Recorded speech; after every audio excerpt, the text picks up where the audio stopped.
Hey everybody, Rachel Bloom is back this episode. It's great. We talk about her new album, Please Love Me. It's I say this a lot, but I mean it. I love this album. It's one of my favorite comedy albums in a very long time.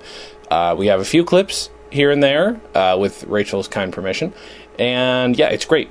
Go buy it. I highly recommend it. I've listened to it 20-some times already, and I just absolutely love the thing.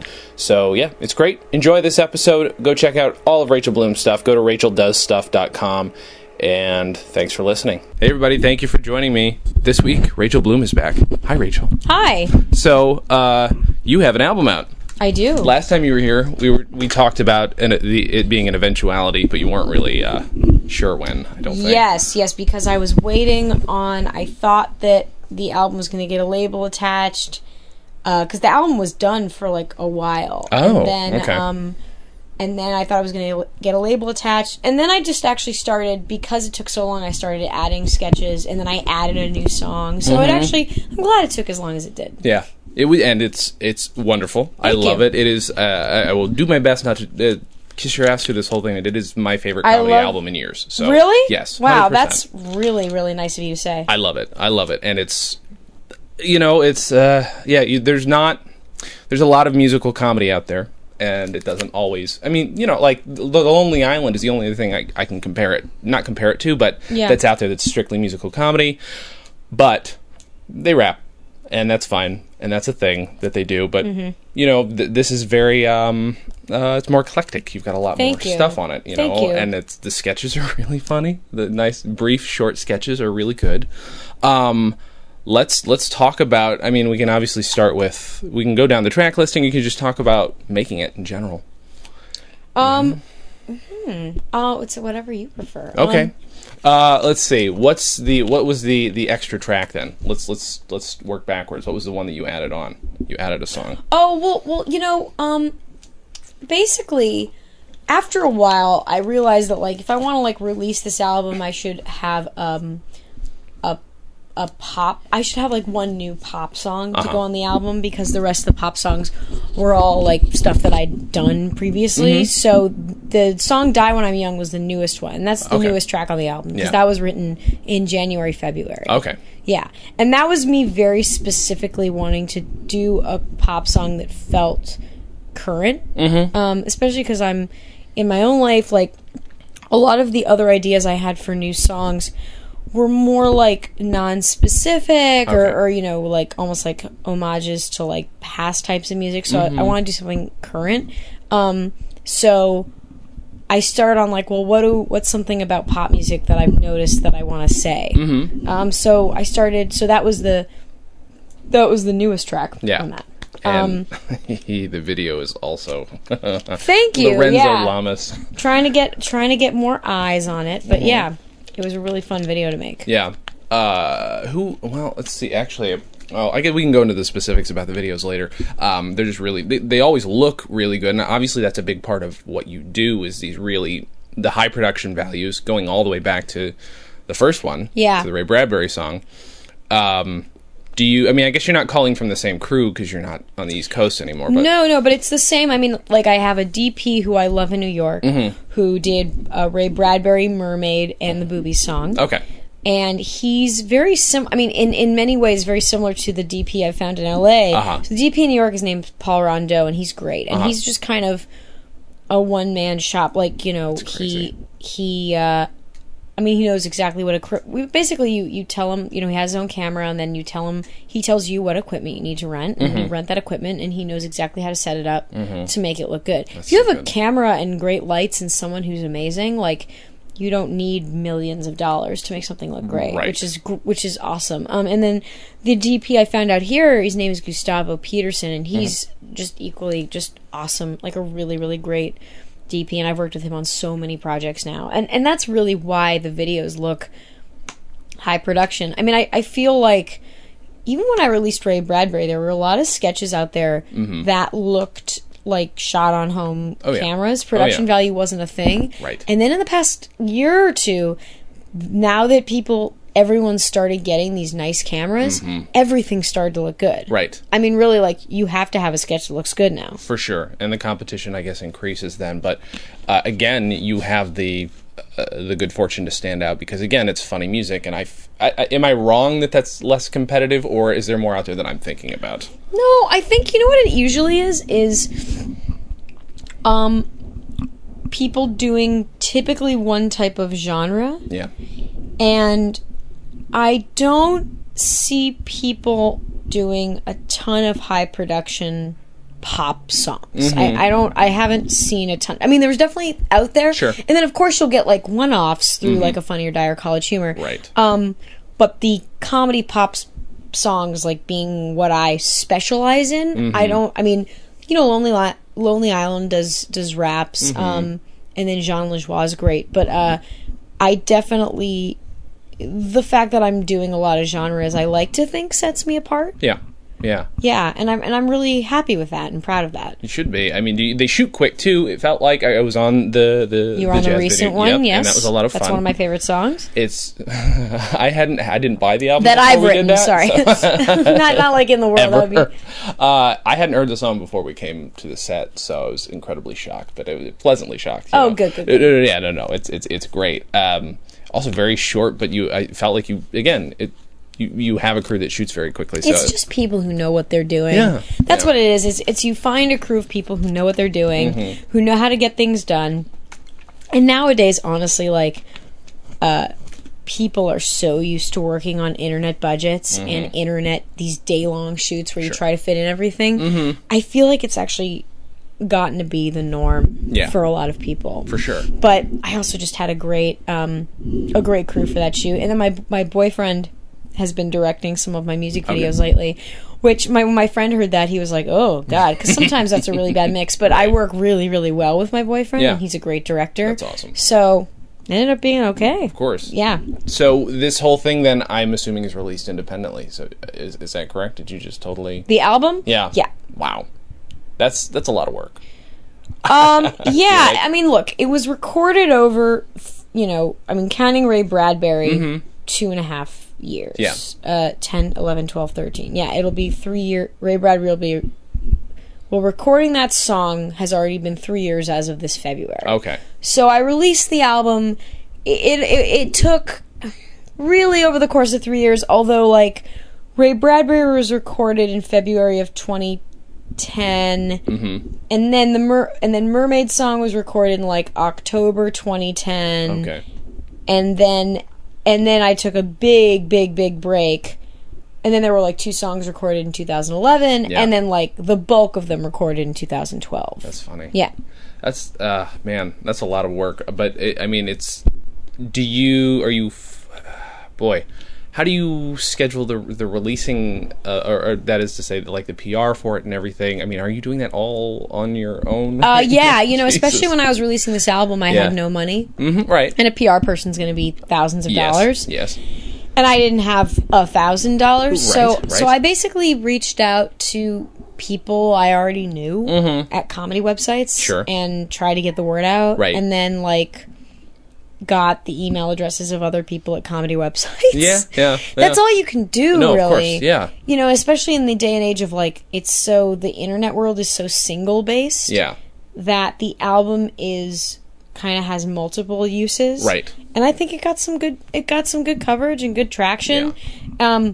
I think it really, really worked because I had the Disney Princess song released on Cracked, which has such an amazing built-in audience, and then it went really well on Cracked, and I think that helped, obviously, my album sales. For sure. And get the word out about, like, who I am in general. Yeah. So I think that was really great. And it's, I guess... Maybe, I don't know how difficult it was to put this together over 3 years. But I guess it does speak to your longevity that, again, people are still, they're sticking around to see what else you make, you know what I mean? And you get the opportunity to remind them that this is not, Gangnam Style. This is not one hit big video. You know what I'm saying? And you get it through all these, and the other thing is too, you're getting it through like you said, Cracked, but also Funny or Die. So these different venues, which I'm hoping is helping in that. Yeah, it's been really great to, like, outsource that. I mean, I definitely, I think there are a couple ideas I have now that I'm like, okay, what do I want to do with these? Do I want to like film these with someone, or do I want to just film them myself and then like outsource them again, like I did with my first 4 or 5 videos? So it has, I mean, especially like Cracked with that I mean, Cracked has such a supportive built-in audience. I mean, if you're going on view count alone, the view count on that is so great. Yeah. Do you have any plans as for the album itself? Did you block it out, or was it just I'm going to write these songs and then pick a nice order, or did you really have like a whole picture for the album? Because like you say, it is very single based, and we're not in the 70s anymore where comedy albums are big. Well, I'd say most of the songs on there were music videos or are meant to be turned into videos. And then the sketches and the little stuff was meant to just be on the album and be like nice, just make it a full comedy album. At school life can be such a drag. Whitney Jones called me a fag, but her cat ate salmon out of my hand. I smiled at Michael in the halls, then he spread rumors I have balls, but I taught his dog to hug on command. I have so many friends, right dog? Cause I steal pets from the popular people and then dress the pets up like the popular people. I steal pets from the popular people and hide them all in a shed. Yeah, I steal pets from the popular people and then dress the pets up like the popular people. I steal pets from the popular people and paint their nails red. Take it, Cuddles!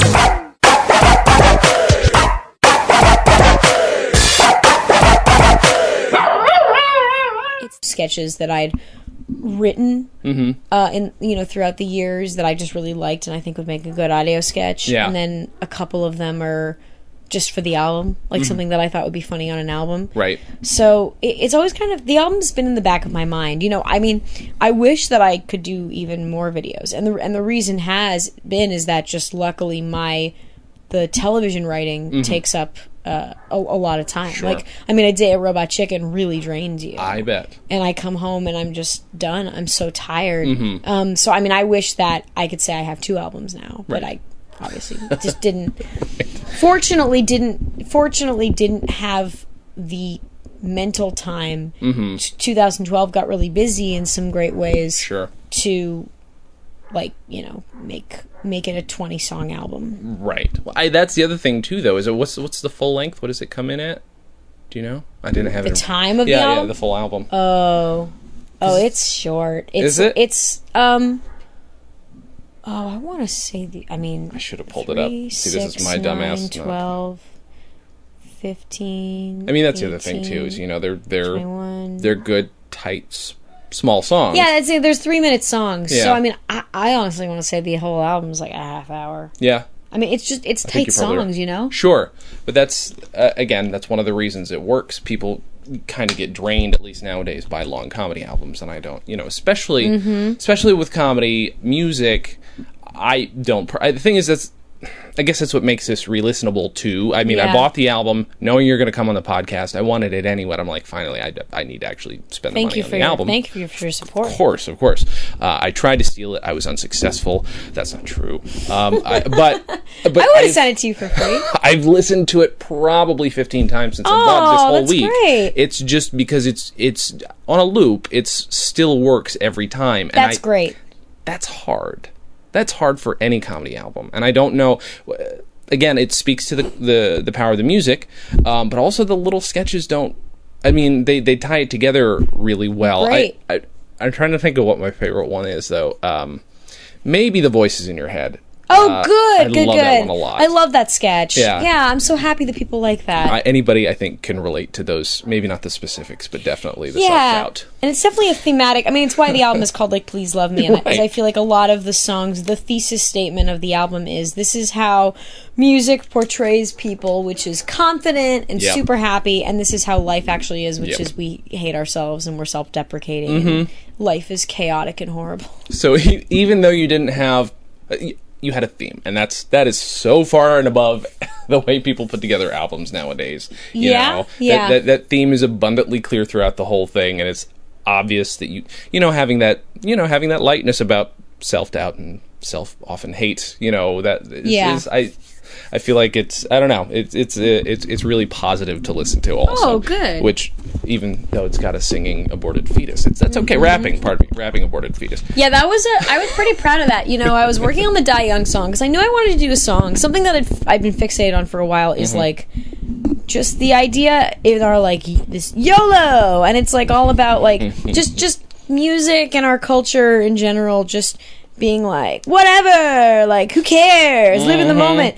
And like I'm extremely afraid of death, and I never hear anyone talk about the realness of death and mortality, and it's just so ignored. Like I feel like every day we delude ourselves into thinking we're gonna live forever, and we don't realize that like death is coming for us all. So I knew I wanted to do a pop song about that, and I like didn't know what the bridge was gonna be. And then I literally woke up one morning, I'm not even lying, and I went, oh, it should be an aborted fetus.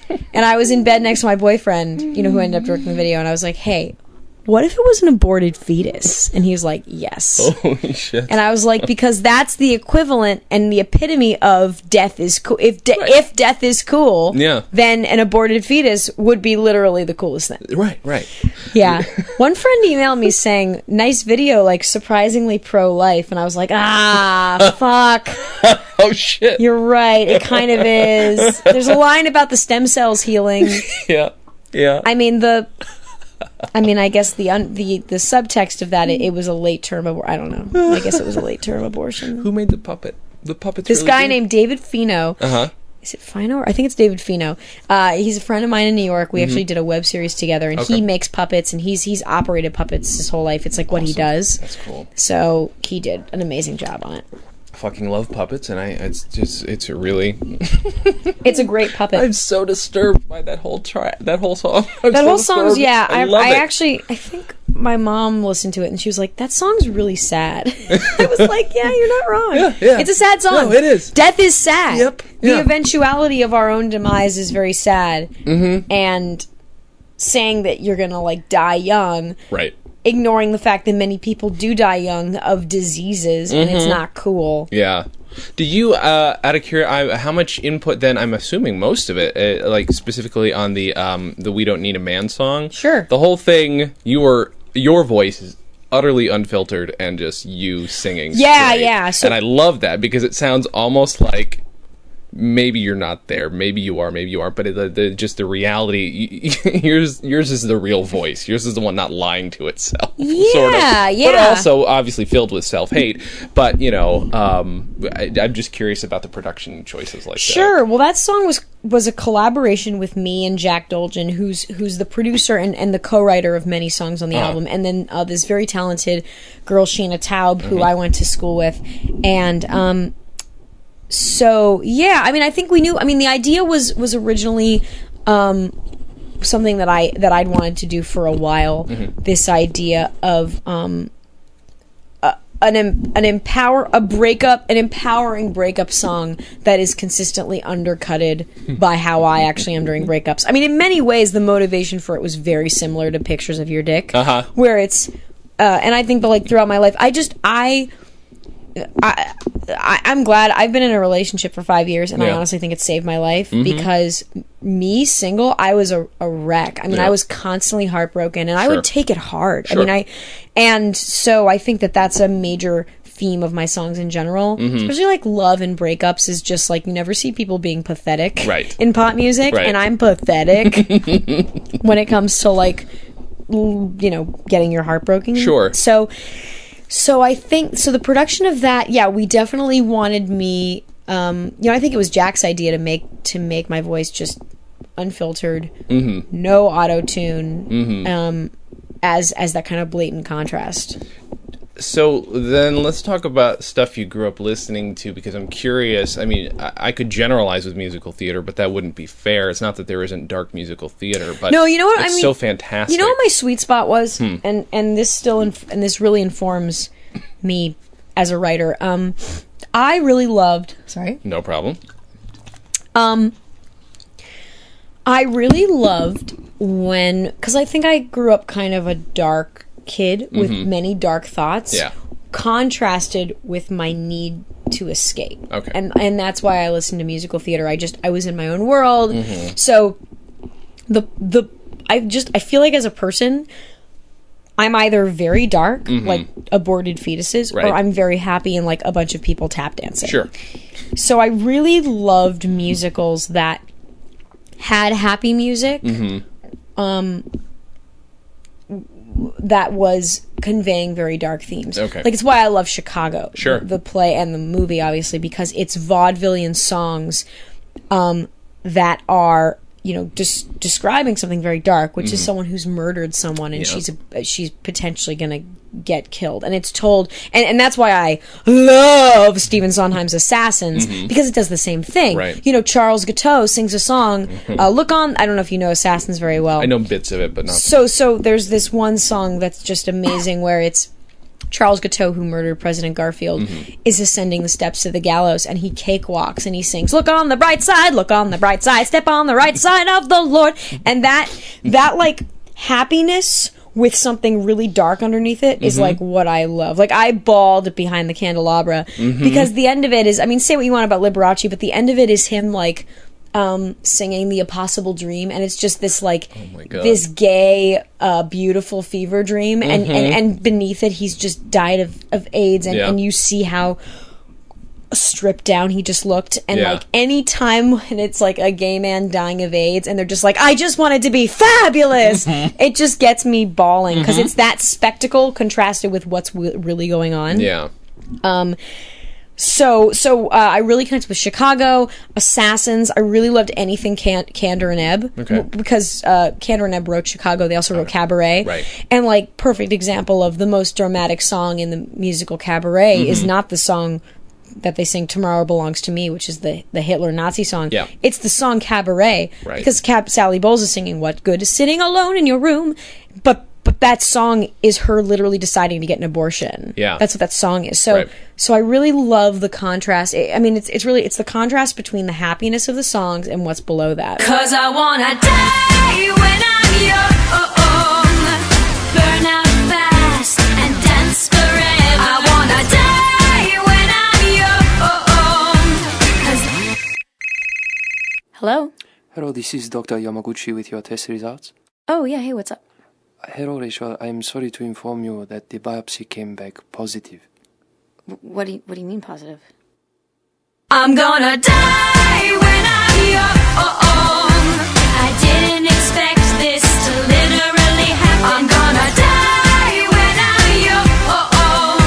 I guess this is what I wanted. I'm writing a musical right now that takes place in the 20s. And it's like it's my sense of humor. It's like a dark comedy musical, but it's very happy and everything's in this voice. Of course. And the love song that I'm working right now of the closing of the Act 1 finale is it's so blatantly what I'm talking about. It's basically a love song, and the guy's singing about how he's in love, and they're dancing, and it's this beautiful waltz about how he's in love, and then the lights change and you see what's actually going on, and they're having sex, but it's just like gross, awkward sex, like because that's what sex actually is. Yeah. You know, there are so many songs in musical theater about like, "Tonight shall be the night I meet my love," and in reality you're talking about fucking, which like is a very just like musical, like like, you know, it's a very like animalistic act. Yeah. So yeah, it's not sexy. It's not sexy. Sex is not sexy. It is gross. Yeah. It's messy. This is making me sound like I'm probably gay, but I'm not. I'm very straight, and that's why I like it. Right. It's not like you know, it's rhythmic, but like not, you know. Right. Anyway, so I feel like I just like the dark with light. Yeah. But you grew up in New York, right? Is that correct? L.A. Oh, you grew up here? Yeah. Did you not talk about this last time? That's why I don't know. I guess I assume because you were in, so I feel like an asshole. I apologize. No, you're not an asshole. I grew up here. I grew up with a very East Coast influence, though. My dad was from Boston. My grandfather, who really affected me a lot, was from New York. And he was a stand-up comic. Oh, really? Yeah, and he was also like an actor and a director, so... my grandparents took me to musicals a lot. Okay. But, I think I was growing up in this beach town. I had kind of East Coasty feeling family. Sure. I, as a person, was just, like, nervous and wanting to be like, go, go, go, go all the time. And I grew up near the beach, and That is everyone why there you was strike like... me as East Coast, then. Yeah, no. I don't feel like... Every time I'm back in Manhattan Beach, I'm like, really? I grew up here? Yeah. Everyone's so happy. Yeah. So I think that probably affected me in that, like... And I think that affected my need to look for the darkness in things, because, like, everything by the beach felt, like, really, like, happy and light, and I was just like, no! Right. We're all gonna fucking die, you idiots! It's good. It's a necessity. Yeah. You need people like that.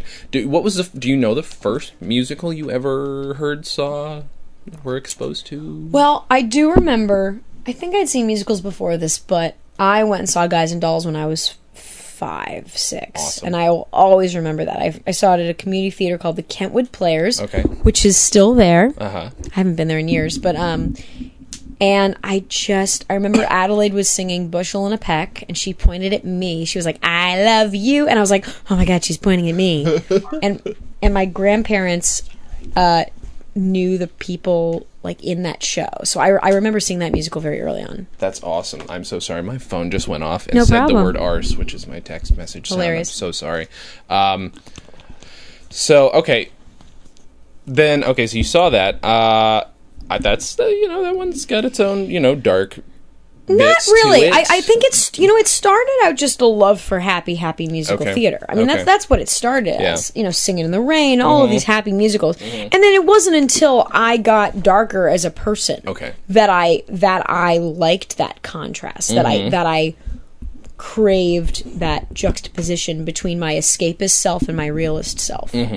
What was the first one that you really sought out, or that turned out to be dark and really, really pleased that side of you? Was it either Cabaret or Chicago, or was it something else? Let me go through my life. Because... It's not always easy to remember those things. I want to say Chicago probably was, because I saw it in elementary school. Oh my God, your cat is so cute. Jason's cat is like rubbing against... Oh my God, you are such a friendly cat. Oh, I love you. Okay, sorry. I saw Chicago when it came here. I guess, was it... What year was that revival? Was it 96? Okay. 97? Mm-hmm. I'm asking you as if you know. Right. Like as though I know shit about shit. So I must have seen it in 97, which was 5th grade. Oh, you know what? No, you know what? The first dark show I saw that I really loved was Rent. Oh, okay. I saw Rent. Jesus Christ. Yeah, during in the LA cast that came here with Neil Patrick Harris. And that was the first time I would listen to December 24th, 9 p.m. Eastern Standard Time, and I'd be like, yeah, they're dark because life is dark. That's painful. I know all of Rent by... I know most of Rent by heart. Yeah, all 2.5 hours. Jesus God. I've only... my limited history is with watching a lot of movies from the 40s as a kid, and then, again, it's all movies, so I've seen one or two plays on stage. How old were you when you saw that first, then? Because that's just... I was, 10. 10. Oh, my God. That just seems...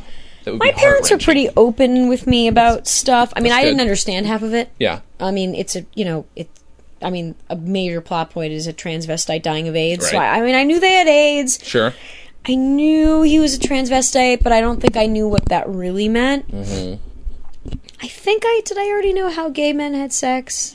There was actually a conversation I remember in which I remember asking my dad, how do gay men have sex? Wow. Because I'd picture them just rubbing penis tips together. And then my dad explained, oh right, no, you know what? Because I had asked, why do gay men get AIDS? Why is it why is it in the gay community? Mm-hmm. I think that was actually probably right after I saw Rent. Okay, yeah. And now I remember my dad had explained it to me. Now I guess this is true about AIDS transmissions, but it's not really. I mean, it just started out because that's where it got spread. I mean, it was in the gay community. That's why. Sure. My dad was also saying that when you have butt sex, that it you rub against the anal wall and you bleed. That is what they say, and that is what they say too. But that's not the only reason for it. But anyway, I remember that conversation where I learned what gay guy sex was. This is the first episode in which anyone's used the term anal wall. So Anal wall. Thank you. You're welcome. I really do appreciate it. Now, I've since heard from my gay friends, of course. I mean, I being a gay guy in many ways just sounds so fun. Like, I remember I had one gay friend be like, oh my God, like, butt sex, if you're a guy, is the best thing ever. They were like, it blows any other sex out of the water. And I believe it. I believe that gay men are the human race perfected. Yeah. And anytime I write a character who has to be smart and, like, see through everyone's bullshit, I make it a gay guy. Make it a gay guy. And maybe that's a testament to just that I happen to have known in my life a lot of really fantastic gay people. Sure. I don't know. I'm sure, look, there are, of course, there are dumb people everywhere. Of course, right. But, like, my best friend in high school was, like, the smartest and most motivated person I've ever known, and, like, he's gay, and, like, there's so many gay men are the best. I agree. Yeah. I'm right behind that. Better choice of words. Good job. Jesus Christ. What I was going to ask is, you just reminded me of the Boobies song. Yeah. Writing it from... Was that all you writing that? No, I mean, I would say... Because that's definitely nails down the mind of a 13-year-old boy. I would say, look, a lot of that is hearing a lot of my boyfriend's very funny stories from when he was a child. Oh, okay. He went to a yeshiva in Long Island. So, like, you know, that idea of the Jewish guilt. You know, you have these conservative Jewish parents and influences who are like, this is what God expects of you. And then you're like, oh, but my penis, go. And then, of course, my producer and co-writer, Jack Dolgen, had that song where he really had to stamp on that song. Yeah. There was just so much. I mean, there was stuff... You know, it was really me also just talking to friends casually. And, like a big theme that I kept hearing from guys is they thought the vagina was on the stomach. And I heard that from a lot of guys. So I just put that in the song. It's fucking great. I'm trying to think. Benny Hanna was mine. Uh-huh. Well, and, you know, the song was originally based on... me reading my own diary from elementary school and finding erotic poetry that I've written, which I read to a group of people a couple of weeks ago. Oh my God. And it was one of the most embarrassing things I've ever done. I bet. So that song was actually based on the erotic stuff that I wrote. The only reason actually that I changed it to a little boy was just so that I could sing it. Okay. But otherwise it would have been called like you can rub my penis hole. Like it would have been called something like that, you know? Yeah. Now I think that like it's maybe a little less creepy with a woman singing to a little boy. But you know what? Like I don't know, you know, the end of the sketch originally, and we cut it out, and I almost kind of wish we'd filmed it. The end of that sketch originally was you cut back into the classroom, and then you cut to a girl asleep in class, and you go into her mind. Yeah. And it's just a big talking penis that goes, hello, Sarah Rosenberg, I am the penis. Tell me, do you want to get married? And we were going to film it, and then I think we were just like, it's like a weird tag. But I kind of like, I don't want to film that. I don't know where to go from that, because that's pretty amazing. There's nowhere to go. No, there isn't, but that's fine. I'm living like a pimp straight out of jail. I hire a hottie full time to splash water on my tail. Always dancing at the clubs at Hollywood or Sunset. Oh, I'm happy to be out of that white trash ocean ghetto. 'Cause I wanna be where the people are. Walking around with those, what do you call them? Oh, money! I was a mermaid, and now I'm a pop star. I was a mermaid, and now I'm a pop star. But yeah, the booby song. I mean, yeah, Jack had a real stamp on that. And then I just remember thinking, you know, we should have someone come in and shame the kid. I mean, in the same way, you know, these bridges for me are it's almost like just a muscle at this point where it's like, okay, well, what's the like non sequitur? How do you heighten this very quickly with that bridge? And I was like, okay, well, you have like his mom come in. Oh, that's like expected. You have his grandma come in. And then it's just like, who's the person that would shame a child the most? Oh, Golda Meir. Golda Meir coming in telling you not to touch your dick. Is that your voice doing that voice, or is it someone else? Okay, because no, that's my friend. Amazing transformation. It actually depends when you got the album, because I realized we put the wrong version of the song out on the original album. Really? Okay. It was my boyfriend doing the Golda Meir voice. It's like a boy's voice. Really? Then we changed it to be the intended person, which is my friend Nicole, Okay. whose father is Israeli, so she does the Israeli accent really well. Yeah. And she has kind of a deep, husky voice. Okay, right, okay, so that's the one. That is not me. That's so funny. It is me as the aborted fetus, though, just with my voice pitched I was up. going to ask it. I thought maybe. Yeah. That rap is really fast. You've got flow. That's I'm a good. aborted fetus, motherfucker. I'll never go to preschool or the prom, so I get bitches harder than my teenage mom. I spit rhymes faster than my stem cells heal, so let me drop like my nuts of a wheel. Christ. I was like, again, I don't get offended easily, and I was not offended, but that it works. We'll just say that. I was like, my brain really wants to be offended right now, and I don't get it's offended. offensive. Oh, it's You know what I mean? definitely offensive. Like it's an aborted fetus in a cancer song. It's a very offensive song. Yeah, but it's, I mean, are you finding that that's an issue for you online, where do you get a lot of shit for this? I mean, For being offensive? yeah. Depends what you mean by shit. I mean, you'll see a lot of comments about that Booby song being like, you're a pedophile, and it's like, oh, you just don't understand what the song's about. No. No, I mean, the views are still climbing on Funny or Die, so Sure. no one's really given me Yeah. shit. I mean, I feel like a lot of people have watched the sketch right now who are just like my friends and like comedy fans. Uh-huh. No, not really. No one's given me shit for being... I mean, YouTube took down my pictures of your dick video and then finally put it back up when I sent them an Interesting. argument. Yeah. But no one's... But there's nothing even in there that could... I don't understand. Well, it's that. a blurred penis. Right. But, like, you can kind of see it. I guess. I don't know. I bought that it was probably not actually, but whatever. Oh, it Totally was? Oh, it Straight is. up was? Yeah, I actually have if you go to I think it's timstinydick.tumblr.com. Uh-huh. It's the blog where all of those penis pictures are, done from the point of view of my character. Uh-huh. And I actually couldn't publicize it on Facebook because the logo of it is the actual picture of the penis. Oh my God. And I was afraid about getting in trouble on Facebook. Yep. But it's like Tim's Tiny Dick.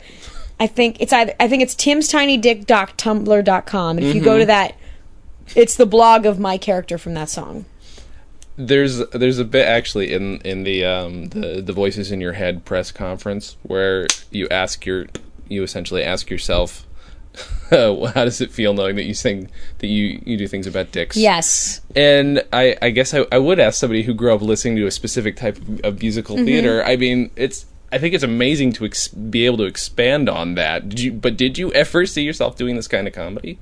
Like, ever? Was that something? And I don't mean specifically about dicks, but I mean what you're doing now. No, I think in middle school and high school, I was so afraid of getting in trouble. Mm-hmm.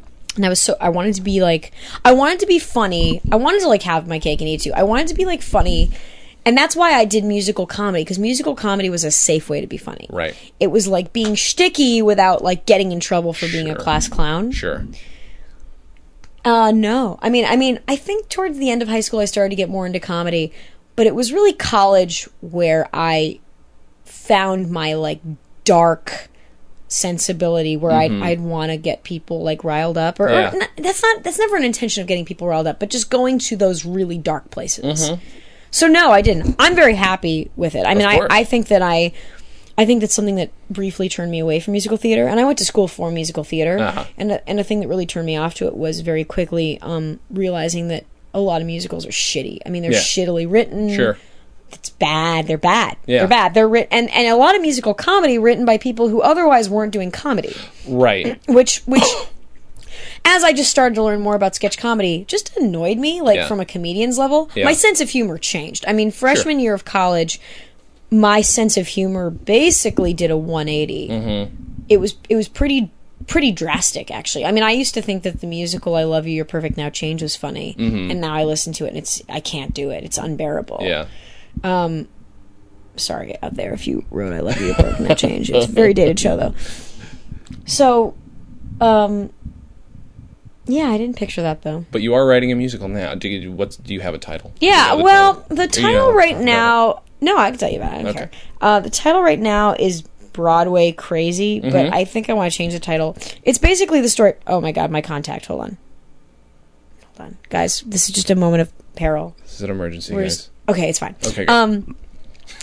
So it's a show that takes place in 1925, and it's about for anyone out there who's seen 42nd Street or like Thoroughly Modern Millie, it's basically so it's about a girl who moves to New York to be a Broadway star from Iowa. But she's not a farm girl. She's escaped from an institute for the criminally insane in Iowa to be on Broadway. So she's great. So she's a schizophrenic serial killer, but she wants to be on Broadway. It's literally the essence of who I am, because it's like, I want to be on Broadway. Get the fuck out of my face.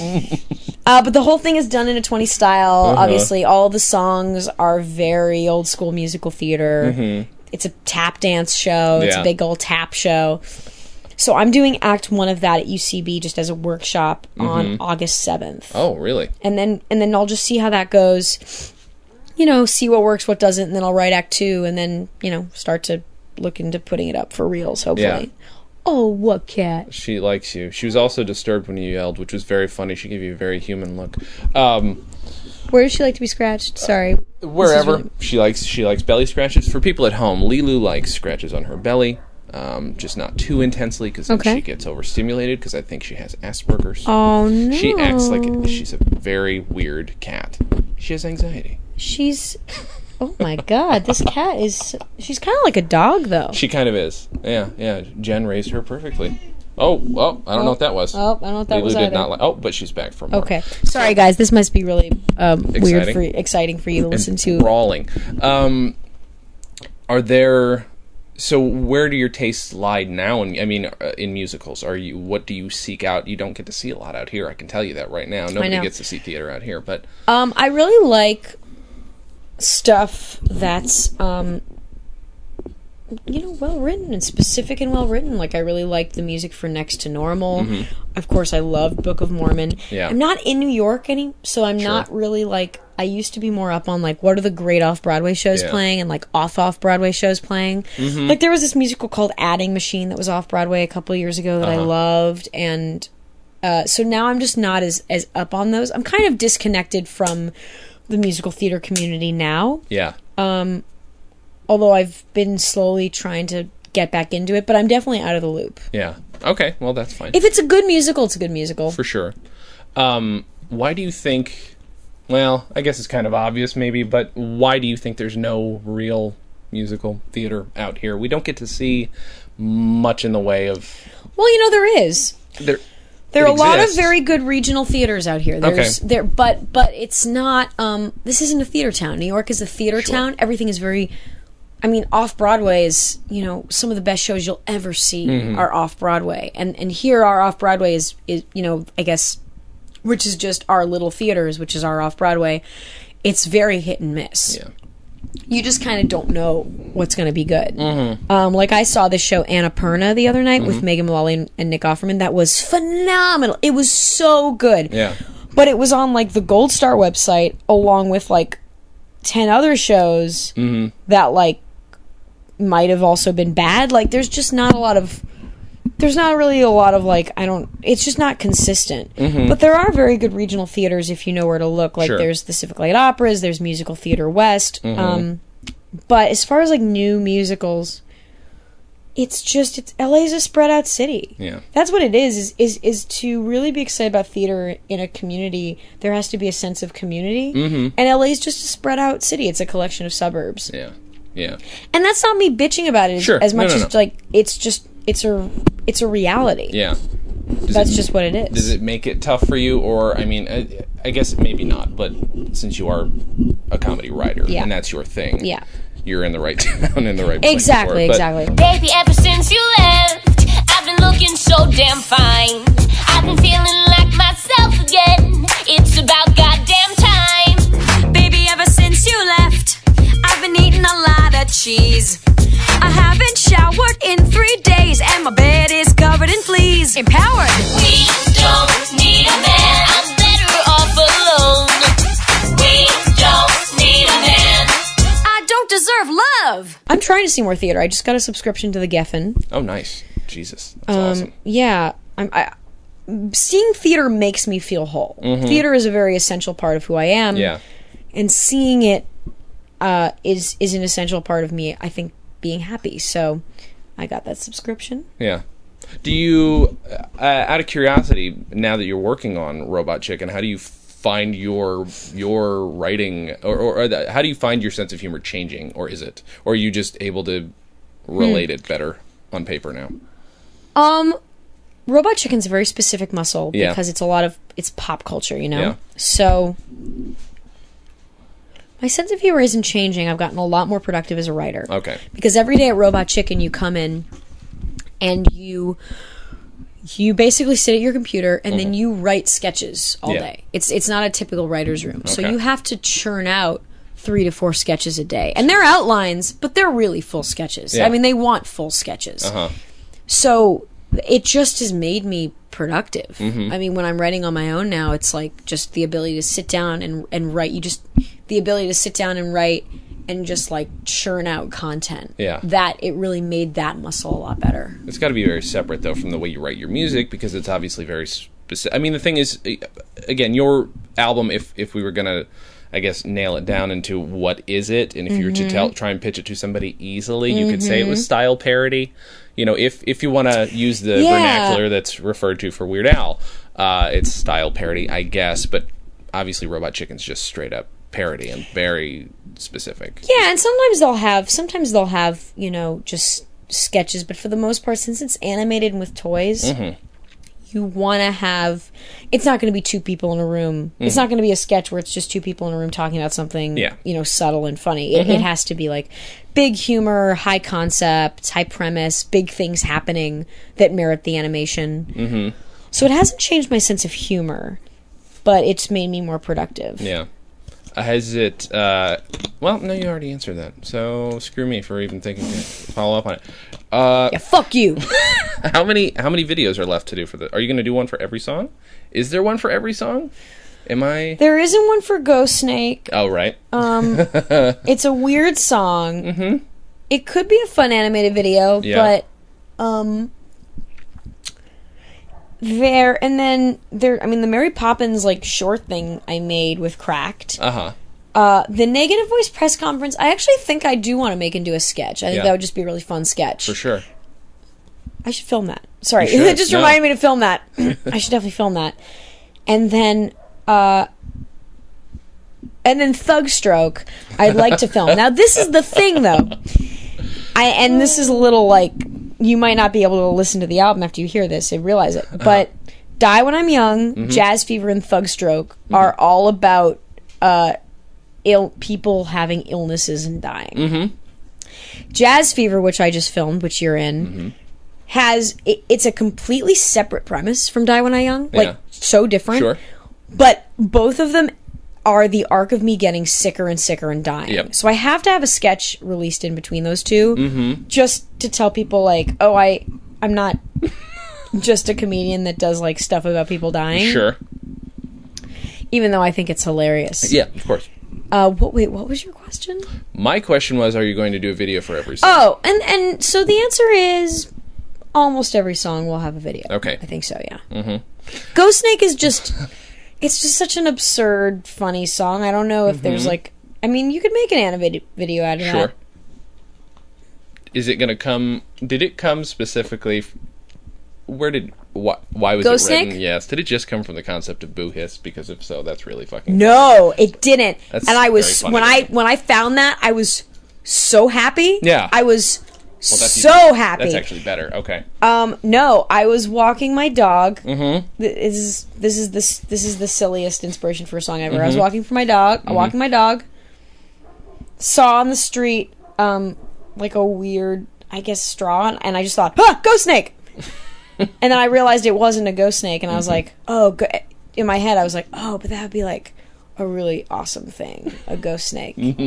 And then maybe I was listening to a lot of Tenacious D at the time, because there's definitely, like, I feel like a best song in the world influence. Or I just thought a ghost snake would be the most epic thing. Yeah. And indeed, the lyric is like, are you scared of me, the ghost snake? Be scared of me, the ghost snake insisted. I'm the most awesome creature that has ever existed. No, Boo Hiss was like, I don't know. Oh, you know what, like, hiss. I was thinking, like, God, I don't even know how I thought of it. It came together, and I was like, oh my God, boo hiss. Oh, fuck. I was so happy. My favorite part of doing all these, honestly, is the writing process. Yeah. When it's like the idea of the song, I'm so excited about the idea of this song. That's like my favorite part. I just love the idea that you can get excited about writing about cancer. The aborted fetus made me really excited. Yeah. Because I was like, take it, pop stars. This is what you're putting out. Here's a fetus. Are you getting a lot of like? Is there a response to any of these? It's you said earlier. Oh, it's a great pro-life song. Do you get a lot of like confused as to your intentions responses to these? Or are people mostly pretty hip to it? No, people are confused. Yeah. I mean, everyone gets pictures of your dick. Sure. Again, the booby song, they think I'm a pedophile. Which is odd. The Disney princess song, look, it's not a historically accurate song in that it takes the idea of living in the Middle Ages was actually really terrifying. It's not like, it's not like verbatim historically accurate. So a lot of people are like, this should be called like historical stereotypes. And I was like, no, that's not the intention, though. Yeah. The intention isn't for me to be like, this is the garment that they actually would have worn. Because there's a statue made of thief hands, and there are Jews that look like rodents. That's not historically accurate. But it's taking that idea and running with it. I'm sorry. It's too much. It's so good. We didn't talk a whole lot about your influences, so I apologize. Let's maybe skip back. Did we miss anything? Is there another influence besides Weird Al and musical theater that we're missing? I mean, I just think comedy. You know, when I learned sketch comedy in college, that really changed me as a person. And getting into comedy and going to UCB a lot and starting to watch sketch shows like Mr. Show and the Upright Citizens Brigade and the Dana Carvey Show, which I love, and learning game. I mean, game is the way that UCB teaches sketch writing and improv, and that the game of a piece is your pattern. It's what the sketch is about. It's what that's about, and that has influenced me probably as a person. Like, that singular concept has really changed me as an artist, because that's how I view everything now. Yeah, for better or for worse, is what's the game, what's the central concept, what's this about, why are you writing it? Well, that's 100% essential, I think, to writing a tight song. Then I guess that's why you can make them short, because, not everybody knows how to write a short comedy song either. Is they don't necessarily identify, because they're maybe trying too hard to parody something that they don't really realize they don't have a concept, or they don't have this core of an idea. This is not to insult every musical comedian out there, just most of them. No, I mean, look, I think that, but yeah, that's it. I want to always be surprising the audience. And a comedy song has a law of diminishing returns. I mean, I think I Steal Pets is 30 seconds too long. Yeah. Musically, it's not. Comedically, it is. After you get on that lyric, my parents both are dead, just in retrospect, that song could be shorter. Because after that, it's cool musically, but comedically, there's no other information being added. It's the need to add information. And, like, what are you saying that you haven't already said? Yeah. I mean, if you look at any great comedy song is surprising and doesn't tell you what you already know. Sure. There's one little thing that I noticed too. In most of my favorite parts, I think of any of the songs, are when you take an aside. When the music drops out for a second. Yes. I don't know. Is that just a thing that you like to do? Do you do it consciously, or is it just that's part of how you write? Because they're all great, so they don't wear on you or anything. They just do pop out in each song. Yeah. Yeah, I like breaking rhythm. I like it's breaking expectations is what it is. Yeah. Yeah, I'm trying to think. I made a life-size statue of you out of socks made in my apartment. Yeah, because that's trying to fit. It's trying to fit an idea. You're expecting something to be like, I shouldn't have. I should do this. You're expecting it to be in this rhythm. Yep. But instead, it's a bunch of jumbled words. Sure. That's so funny. I never even noticed that in my songs. How many songs do I do that in? I do it in Ray Bradbury. You won an Emmy Award for your screenplay adaptation of Halloween Tree. We don't need a man. I made a life-size statue. Oh, and pictures of your dick. I mean, I guess it's like, post pictures of your dick around your neighborhood like it's a lost puppy. Yeah. Yeah, I like doing that. And then in the Mermaid song, this is my favorite moment on the entire album. Wow. Is when you say money. Oh, great! I don't know why that's that funny, but it's fucking... Well, that's also a testament to my producer who knows when to make... And actually, the producer of that song was a different producer than anything else. His name's Ethan Carlson. He's great. But I think it's just a testament to a good producer in general of knowing when to cut the music out and let a joke just speak for itself. Yeah. Let's see. Is there anything that you should plug? You're on Twitter, all that good stuff? Follow me on Twitter. Check out my new video on Funny or Die. It's called Die When I'm Young. And I perform in LA sometimes. Right. And then, I'm workshopping Act 1 of this new musical on August 7th. That's awesome.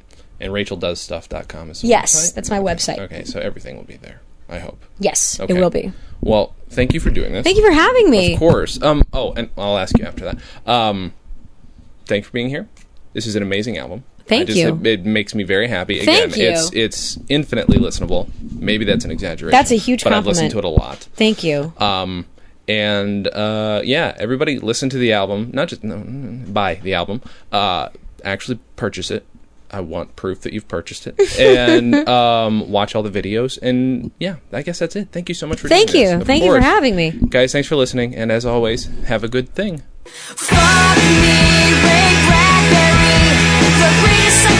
Comedy on Vinyl is a production of Stolen Dress Entertainment. It is produced by Mike Warden and is hosted and edited by Jason Klamm. Visit stolendress.com to listen to our other podcasts, read our blogs, read our tweets, watch our videos, and read our books. Please subscribe on iTunes, rate us highly, and write your reviews. You can follow us on Facebook.com/Comedy on Vinyl and Twitter @Comedy on Vinyl. Fahrenheit 69. You're a prolific author, Ray Bradbury. Come on, baby, I'm down on one knee. I carved our names on a Halloween tree. You write about Earthlings going to Mars, and I write about blowing you in my car. You won an Emmy Award for the screenplay adaptation of Halloween Tree. Follow me, Ray Bradbury, the greatest sci-fi